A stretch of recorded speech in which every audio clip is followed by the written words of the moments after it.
Karakoram express 42 down Lahore से कराची के लिए रवाना हो चुकी है।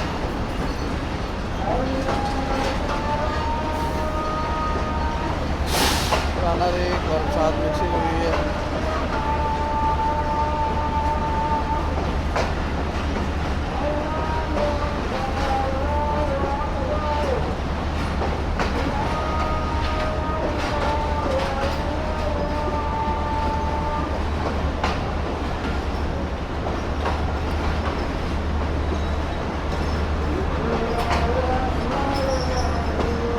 लास्ट में इसमें ऐसी बिजनेस क्लास